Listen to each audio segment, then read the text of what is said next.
Maybe you saw the movie. Da Vinci. You probably read the book. Now, imagine the Da Vinci Code in Washington. Dear God. That's Dan Brown's new book. And it may give you a new view of American history. There was a statue that sat in the Capitol. It was George Washington as a god. Tonight, an exclusive interview with Dan Brown and an extraordinary peek inside the secret ceremonies. He drinks wine out of a skull. And the monumental questions. The world is a stranger place than we thought. Of a mysterious society, some say, once ruled Washington and the world. Sometimes it is said we have no secrets. Nothing could be further from the truth. In search of the secrets of the lost symbol. Good evening, everyone. I'm Matt Lauer. And tonight we're going to take you on a magical mystery tour of a place you may think you know pretty well already, Washington, D.C. We'll skip most of the monuments, but how about a little black magic with your American history?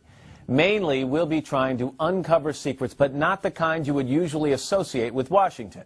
These secrets could unlock mysteries that have puzzled mankind for centuries. And they're at the center of Dan Brown's new book, The Lost Symbol. Imagine the scene, a mysterious temple.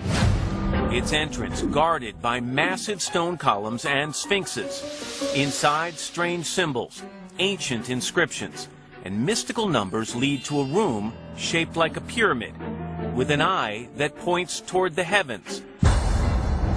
And in the center of the floor, a massive altar. Some of the most powerful men in the country gather here to enact an ancient secret ritual. Drinking wine meant to represent blood from a human skull. And all of it happening just a mile from the U.S. Capitol. It sounds like a work of fiction, and it does come from one. The opening scene of Dan Brown's best-selling novel, The Lost Symbol. But Brown makes a remarkable claim that the ritual is real, part of the history of the secretive brotherhood called the Freemasons. And when they found out that Dan Brown was going to be dealing with Freemasonry in this book, what was their reaction? Well, I think they were nervous that I might focus on what some would call the macabre sides of Freemasonry, which really perhaps with good reason. Brown has a history of prying open doors, revealing dark secrets, or at least seeming to. The central premise of his 2003 novel, The Da Vinci Code, was an earth-shaking secret that Jesus and Mary Magdalene married and had children whose descendants live among us. The book infuriated some Christians. It also sold 80 million copies worldwide, became a blockbuster film, and made Dan Brown a household name. Now, The Lost Symbol brings the same kind of high-profile scrutiny to the Freemasons, the Founding Fathers, and our nation's capital. The Da Vinci Code comes to Washington. Will it have the same impact?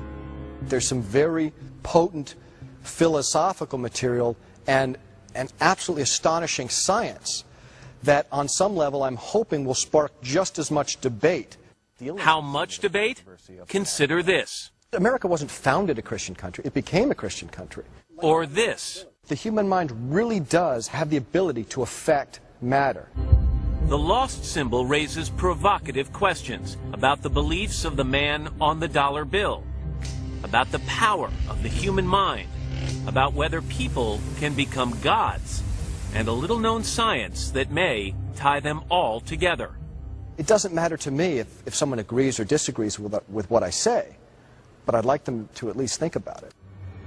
The book is a thriller, a headlong chase through some of Washington's most famous landmarks, and also through puzzles, secret codes, and dark corners of history. Starting with the secretive group at the center of the Lost Symbol, the Freemasons, a worldwide brotherhood that's centuries old and still active.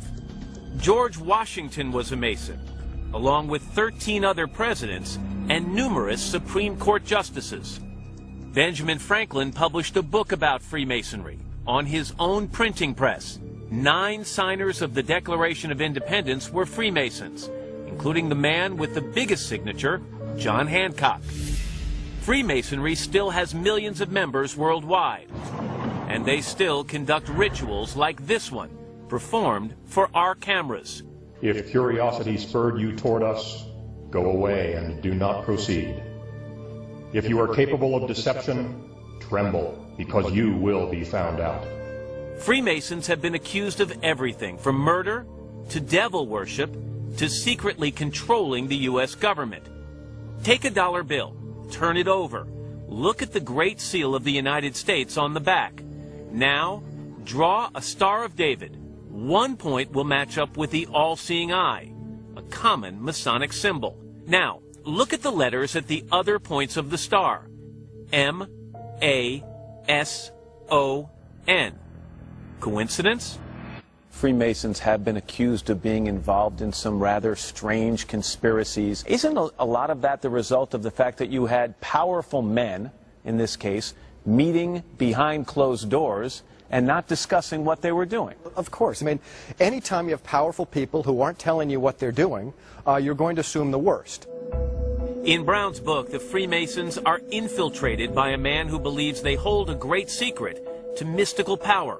He's a larger-than-life villain named Moloch, whose entire body is covered with tattoos of occult symbols. And there's an animal quality about him. He has feather tattoos on his legs. He's got giant double-headed phoenix on his chest. He saves 1 square inch of his flesh Yes. for something that he is coveting. What is that? That is the lost word. The last piece of the puzzle. This word that, at least in his twisted mind, will be the coup d'etat, the cherry on top of the sundae that will be his transformation, that will give him power. Moloch thinks the Mason's secret word will make him an all-powerful agent of evil, and he thinks that he can bring down the government with proof that some of its highest-ranking officials are Freemasons. The man who must prevent all that from happening is, of course, Harvard professor Robert Langdon, the hero of the Da Vinci Code. Symbols are a language that can help us understand our past. Played by Tom Hanks in the movies. Langdon must find the lost symbol before Moloch does, in order to save an old friend and possibly the world from Moloch's evil scheme. Tonight we'll hear from Dan Brown about the mysteries of Freemasonry, and from the Freemasons themselves about the secrets they've kept for centuries. We'll take a tour of Washington, D.C. unlike any you've taken before, uncovering secret places with Dan Brown as our guide. And we'll go to the fringes of science and the depths of prehistory in search of what Brown calls the true meaning of his latest book, and why, he says, it actually changed his beliefs. I spent a lot of time researching and really had to get to the point where I realized, you know what? The world is a stranger place than we thought.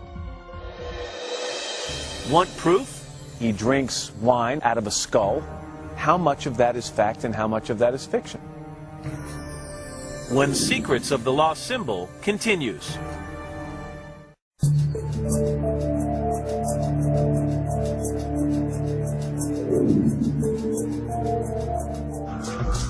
The lost symbol starts with a gruesome discovery.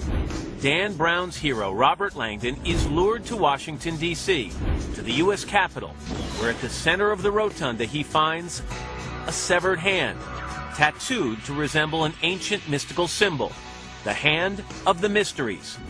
It beckons him on a dangerous journey. The hand belongs to an old friend of Langdon's, who's been kidnapped by the villain Moloch, a man named Peter Solomon. Solomon runs the Smithsonian Institution, but he's also a 33rd degree Freemason of the Scottish Rite. This is the headquarters of the Scottish Rite Freemasons in Washington, D.C. They call it the House of the Temple, and it's where we talked with Dan Brown, who wove the secrets of the Masons into the taut rope of his story. One character is being elevated to the 33rd degree of the Scottish Rite.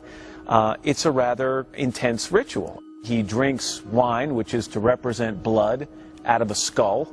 How much of that is fact and how much of that is fiction? This is a real ceremony. The ceremony is described accurately. The fiction comes in as to whether or not it still happens at this moment in history in this room. Brown's villain, Moloch, is the man drinking the wine. He's journeyed deep into Freemasonry to find out its secrets, and so will we. Moloch is fiction, but how much of the ritual is real? Dan Brown's book is very exciting, and like any good work of fiction, it has to involve both truth and error to make it believable. Arturo de Hoyos is the Grand Archivist and Grand Historian of the Supreme Council of the Scottish Rite, and himself a 33rd degree Mason. We don't perform the 33rd degree in this building. We don't confer it at night. The candidate is too young. The members are dressed wrong, and the ceremony's wrong. Maybe they don't do the ceremony in this building, but there's evidence Freemasons have done it. Brown can quote multiple historical sources. What's the truth? To find out, we have to delve into the distant past. Masonry, in many respects, is a historic mystery. Mitch Horowitz is the author of the new book, Occult America. He's a scholar of esoteric religions and secret societies. Masons themselves cannot agree on the nature of their own origins and background. Masonry may be the only modern organization for which that's true. The origins of the Freemasons are shrouded in mystery. Art de Hoyos outlines the simplest theory. Freemasonry developed primarily in medieval Scotland and England with the stonemasons guilds and societies. In other words, the first Masons were literally that, stonecutters, the men who built the great cathedrals of Europe and who wanted to guard their trade secrets. They developed a system of secret signs and secret passwords. De Hoyos says the tradesmen also started another system associated with Freemasonry, the so-called 3 degrees. Apprentice, Fellow of the Craft, and Master Mason, still used in Freemasonry today. So is the symbol of a square and compass, Mason's tools, with the letter G, signifying both geometry and God. At meetings, Masons wear elaborately decorated aprons, symbolic representations of the ones worn by working stonemasons. But some say there's much more to Freemasonry, a deeper, older, more mystical side. Freemasonry has been a vessel, a channel, for some very ancient ideas. In fact, some Masons say the group originated in the Holy Land, in biblical times, with the builders of Solomon's Temple. Many Masonic symbols are even older than that. The all-seeing eye, the pyramid, the obelisk. It drew very deeply upon the symbols of pre-Christian religion because it believed that it was part of a chain of a spiritual search for truth that was older than any modern or contemporary religion. In the novel, Moloch believes the Masons know mystical secrets that will make him an all-powerful demon. He infiltrates the group, kidnaps its leader, and uses blackmail to try to get what he wants. That's fiction. But in fact, their free thinking about religion once caused the Vatican to denounce the Masons as satanic. And in the 1800s, Masons in upstate New York were accused of murdering a man named William Morgan, who threatened to expose their secret rituals. Today, the web is full of anti-Masonic material. I frequently run into people who have heard of a couple of things about Freemasonry and no more. We killed William Morgan, and we worship the devil, and that's about all they've heard of us. Those people might be surprised to hear this. The father of our country was a Freemason. There's no question of this. And historians agree that some principles of Freemasonry became cherished principles of the United States. Freemasonry was one of the earliest societies to advocate self-rule. We elected our own leaders. We had a secret ballot. We had a separation of powers. We were governed by a constitution. All these elements were very familiar to the Founding Fathers. But remember, Freemasons also had some radical ideas about religion. And as Dan Brown's hero, Robert Langdon, races Moloch through Washington, D.C. to find the secrets of Freemasonry, he reveals little-known facts about the Founding Fathers that might shock some readers. There was a statue that sat in the Capitol. It was George Washington as a god. Coming up, the mysteries of the Masons. Sometimes it is said we have no secrets. Nothing could be further from the truth. When Secrets of the Lost Symbol continues.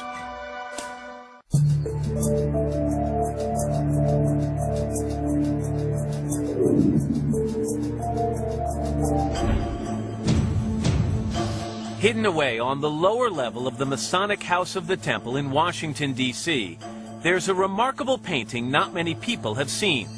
George Washington, the first president of the United States, wears the decorated apron of Freemasonry. Nearby are the square and the compass, traditional symbols of Freemasonry.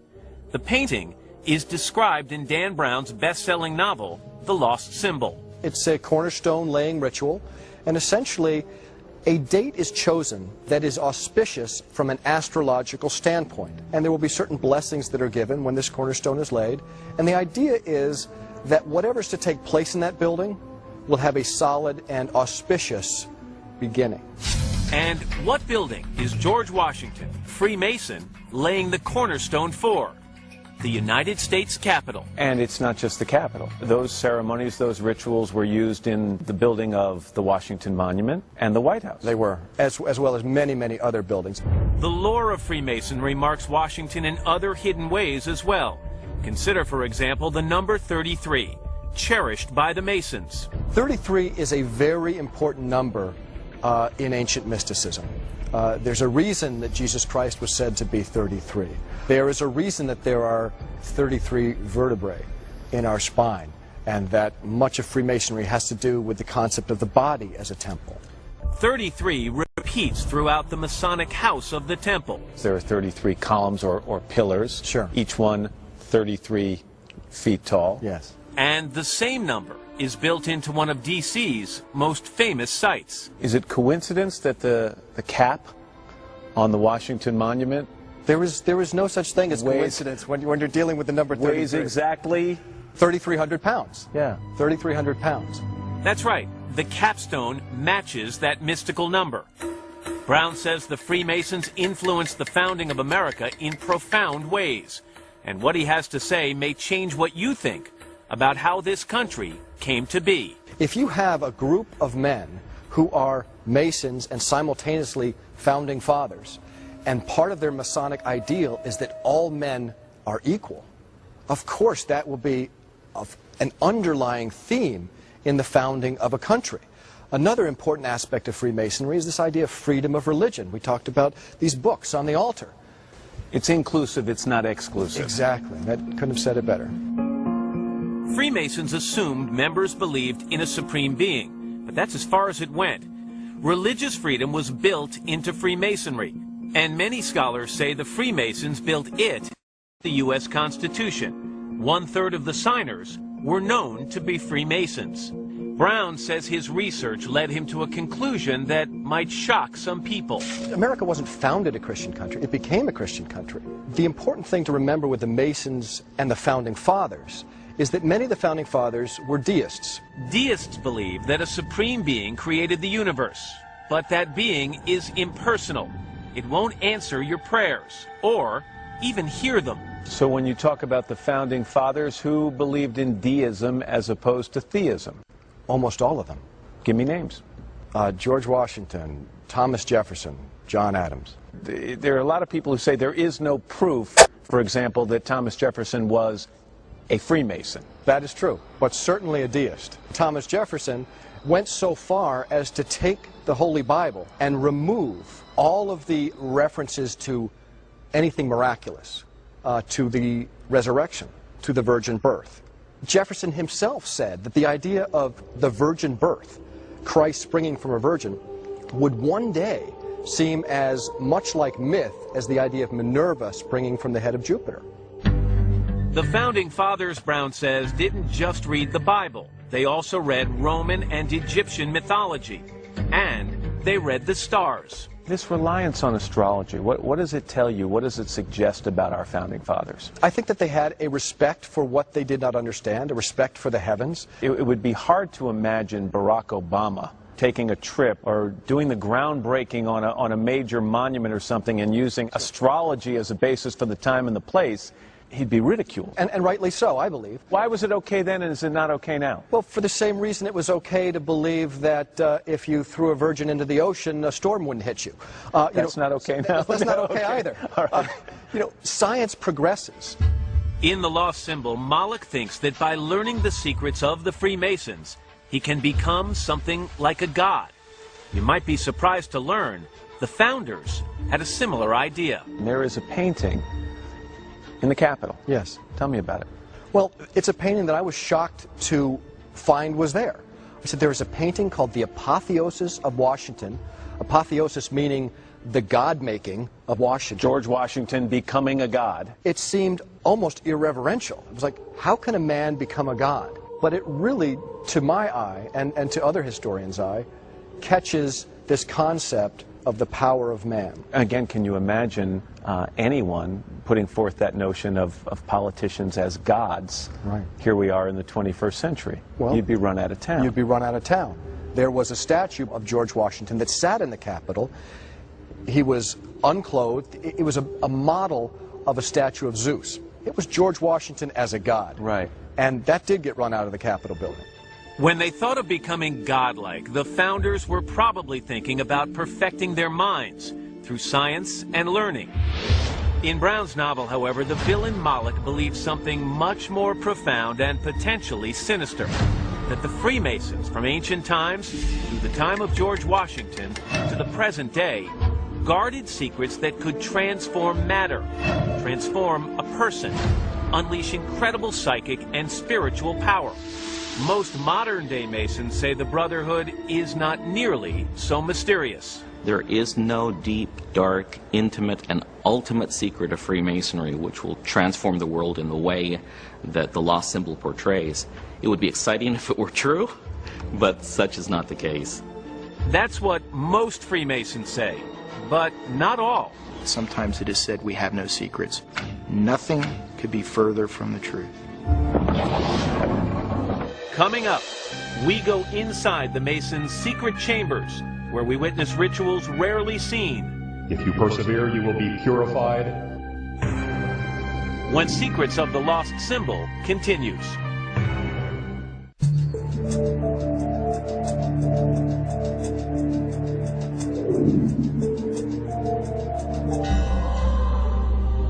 In Dan Brown's The Lost Symbol, the hero, Robert Langdon, races through Washington, D.C., trying to unravel a secret Masonic message.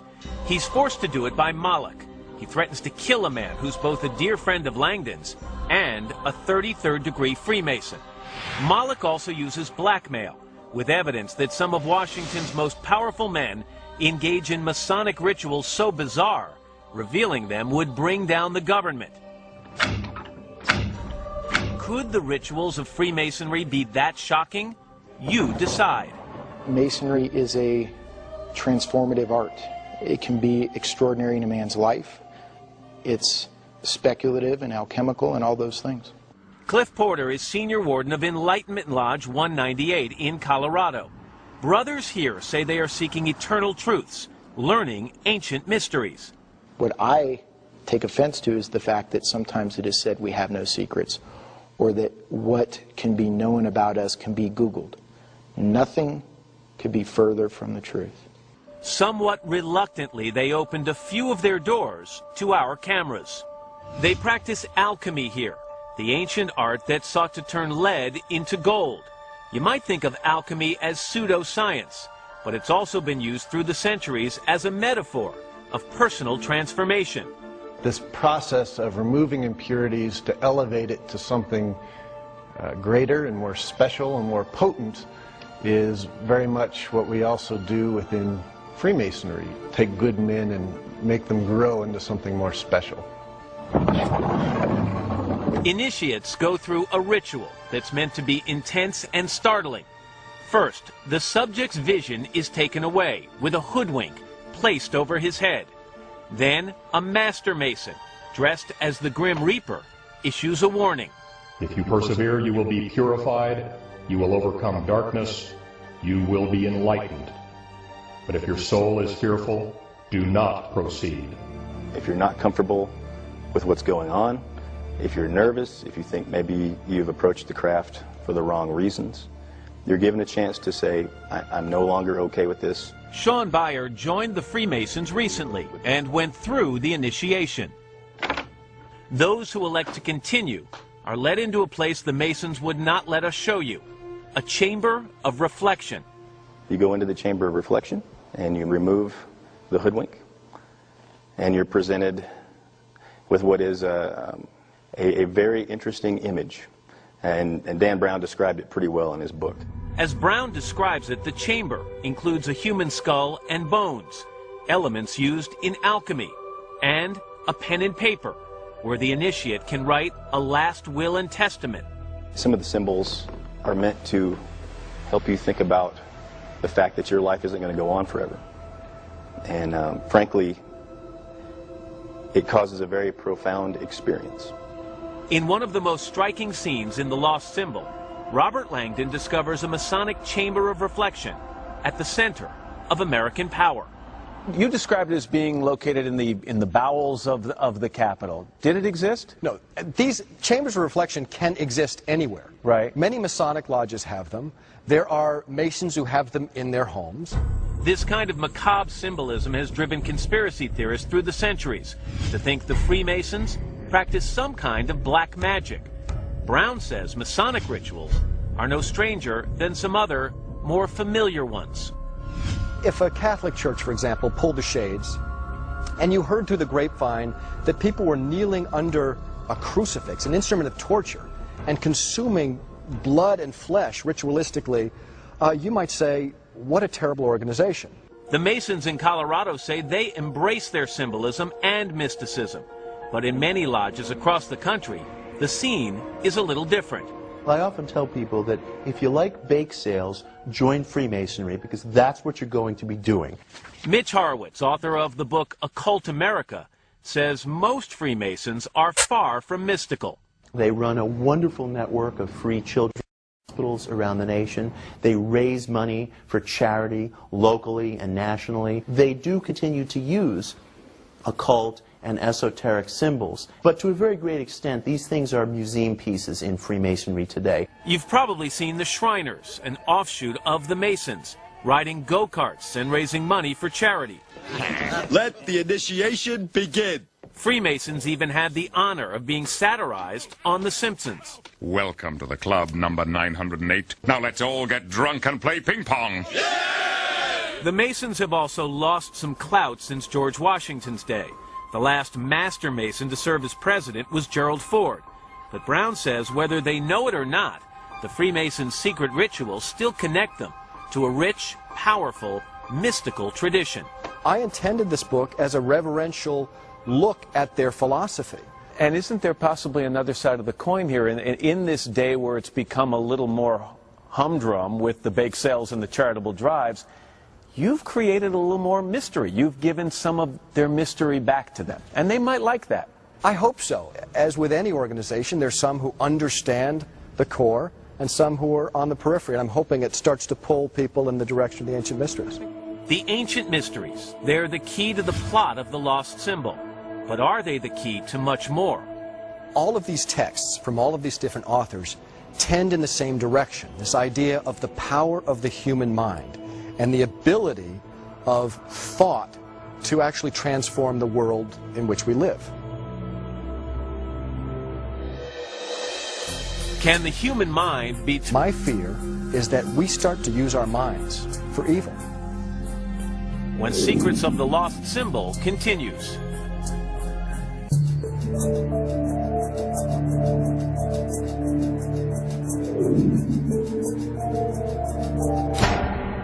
The villain of The Lost Symbol, Moloch, is a giant who's covered himself with tattoos he thinks will give him mystical powers. A double-headed phoenix, the pillars from the Temple of Solomon, a snake consuming itself. You might think the symbols come from Moloch's twisted mind. They come instead from a mysterious book called The Secret Teachings of All Ages, a favorite of Moloch's creator, Dan Brown. And that really is a core book for a lot of what I research and a lot of what I believe. The Secret Teachings was written in the 1920s by a Canadian-American named Manly P. Hall, who founded the Philosophical Research Society in Los Angeles. It carries on his work, studying the wisdom of the ancients. Its director is Obadiah Harris. The ancient mysteries are about the divination of man. How it is that you can become more fully human and achieve a level of consciousness beyond the reasoning mind. Moloch believes the Freemasons have guarded the ancient mysteries for centuries. He forces Robert Langdon to race through Washington, trying to decode messages the Masons engraved on a stone pyramid. Messages Moloch is convinced will lead him to the lost symbol of the ancient mysteries and to unspeakable power. And you draw a pretty straight line from the ancient mysteries to the Freemasons and to another subject that we haven't quite discussed yet. Is it an imaginary line or is it a real line? No, it's an absolutely a real line. The ancient mysteries deal in the concept of the power of the human mind. The Masons celebrate mankind and the power of the human mind. In fact, in the second-degree ritual, there's actually a line where they say, "Here you will learn the mysteries of human science." There's a form of human science that Moloch wants to hijack for his own ends. It sounds like fiction, but it's not. Noetic science really is the reason this book took me so long to write. I'm kind of a skeptic, and I hear about these experiments that are being done that categorically and scientifically prove that the human mind has power over matter. The physical world. Power over the physical world. The term noetic derives from the Greek word for mind. Noetic scientists study whether age-old ideas like faith healing, ESP, mind over matter, actually have scientific basis. In Dan Brown's novel, there's a secret lab at the Smithsonian doing cutting-edge research to prove the human mind has such power. Moloch breaks in, murders one scientist, and tries to kidnap another. The secret lab is fiction, but there's a real one similar to it in Petaluma, California's Institute of Noetic Sciences. Its director is Marilyn Schlitz. I would say noetic is equivalent to intuition, that sense of feeling that isn't rational. I just have a gut feeling about something. The science part of it is really bringing that lens of discernment, of rigor, of critical thinking to what is a non-rational process. Schlitz showed us an experiment in which one subject, using her thoughts alone, tries to alter the vital signs of a second subject in a sealed room. Slightly more beautiful. Another experiment seeks to determine if people, again through thought alone, can affect the formation of ice crystals. A third experiment involves machines called random event generators, which noetic researchers have placed on almost every continent. They are essentially electronic coin flippers. So if you imagine flipping a coin 100 times, you would expect, based on a normal probability distribution, that you'd get an equal number of heads and tails. In some experiments, she says, human thought alone has affected these machines, changing the ratio of heads to tails. And it's the power of the human mind, the power of group thought, the power of group focus? I don't know. But how can this be so central to the book if we don't know? I mean, it's a very difficult concept to get your arms around, and there are some, let's be honest, who think it's a hoax. Sure. You don't have to look far to find them. Ray Hyman, a former professor of psychology at the University of Oregon, has made a mission of exposing what he considers scientific fraud. It's starting to bend. It's bending. And noetic science is on his hit list. Noetic science is not the science that we know of as physics and chemistry and even psychology. There's very little science there as far as I'm concerned. Nevertheless, the Institute of Noetic Sciences has received a grant from the federal government to study distance healing, what you might call prayer. I spent a lot of time researching noetic science and really had to get to the point where I realized, you know what? The world is a stranger place than we thought. And the human mind really does have the ability to affect matter. He says his new belief led to an old fear. Every single scientific breakthrough in human development, whether it was fire or nuclear power, has been turned into a weapon. My fear is that we start to learn how to use our minds, and that our innate dark sides will use it for evil.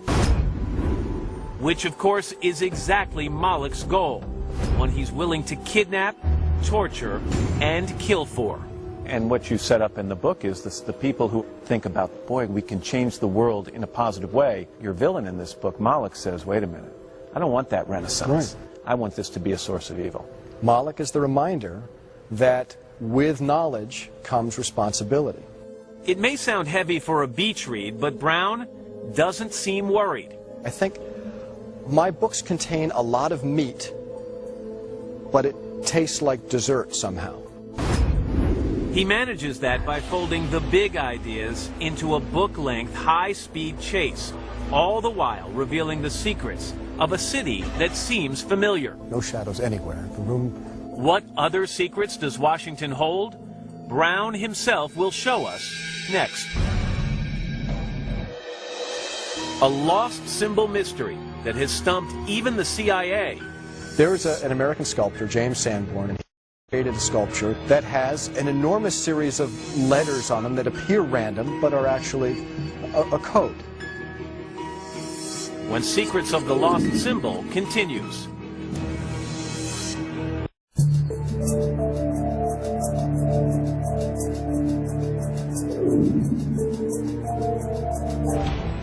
The Lost Symbol takes you on a high-speed journey to uncover secrets in Washington, D.C. Dan Brown helped us retrace the steps of his fictional hero, Robert Langdon. One thing I love to do is get people to see things through a slightly different lens. Brown showed us the nation's capital through his eyes, and it does look different. This city has all the intrigue of Rome or Paris when it comes to architecture. The Capitol Rotunda, where the fictional Langdon makes a gruesome discovery, has a real-life secret. Stumps of iron in the floor that used to be part of a railing. In the 1820s, there was a hole in the floor, leading down to a lower level, the Capitol crypt. You also found this labyrinth of rooms in the basement areas and sub-basement of the Capitol. Right. The understories of the U.S. Capitol are filled with these tiny rooms. The blueprint of the Capitol building is an astonishing document. It looks like right out of a labyrinth of ancient Greece. Langdon flees through that labyrinth and emerges across the street in the Library of Congress, which has its own treasures hidden in plain sight. You've got this astonishing staircase here with an anachronistic sort of feature. You've got these little cherubs, these putti. You've got one up here that's holding a telephone. Yeah, right there. I mean, and you've got one down here, an entomologist. He's catching butterflies. You have this bizarre fusion of these little religious figures with scientific concepts. And, of course, we had to check out the main reading room, where Brown's hero narrowly escapes his pursuers by riding a conveyor belt meant for books. It's my favorite room in all of D.C. Is it really? Without a doubt. It's been called the most beautiful room in the world. It's an octagon lit in 8 different directions, so there are no shadows. No shadows anywhere. The room really seems to radiate. Langdon needs a place to hide out, a sanctuary.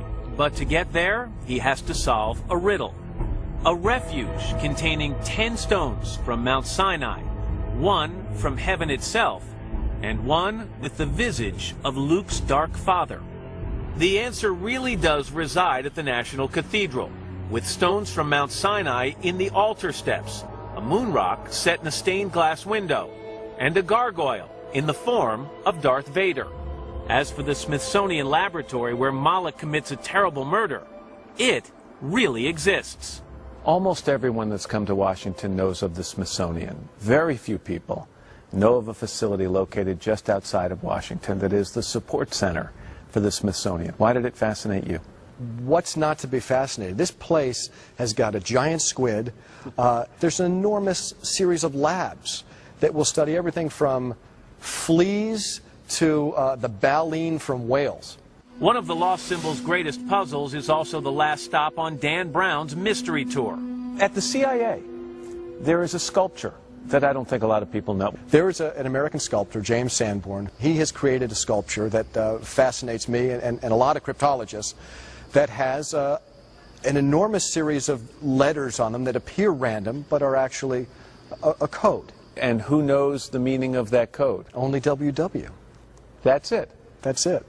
WW is William Webster, the director of the CIA in 1990 when Kryptos was installed.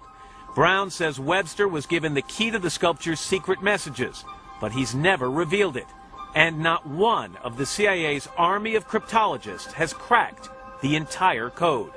It's obvious to your readers or anybody who's read your books that you love puzzles. You love codes. The Rubik's Cube must have been your best friend at some point. It was. I mean, what is, in your opinion, the most fascinating code, puzzle, symbol in this book? The most fascinating code I left out of this book. Why? It was too complicated. It was just too tough to use. Well, you can't tell me that and now not tell me about it. Well, I'm not going to tell you about it. It's in the next book. Speaking of the next book. Just between us, what's it about? Just between us? And the Freemasons in this room. That will be laid bare at some point in the future. Yeah? And is it similar subject matter? No. Complete departure? Not complete. Nothing's complete. Everything builds on something else. Just as Brown says his current book builds on his previous ones and asks the reader for something more as well. There's a call to action in this book where you basically challenge the reader to take what you've just told them over the course of the previous 500 pages and decide what he or she wants to do with it. Did you set out to write that ending, or did that just happen? In some ways, it just happened.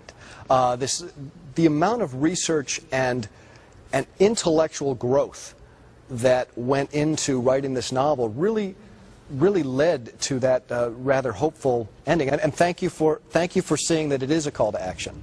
You see, the whole headlong chase through Washington, the secrets of the Freemasons, the ancient mysteries, noetic science. For Dan Brown, it all adds up to a series of important questions. How well do we know our history? How well do we understand our beliefs?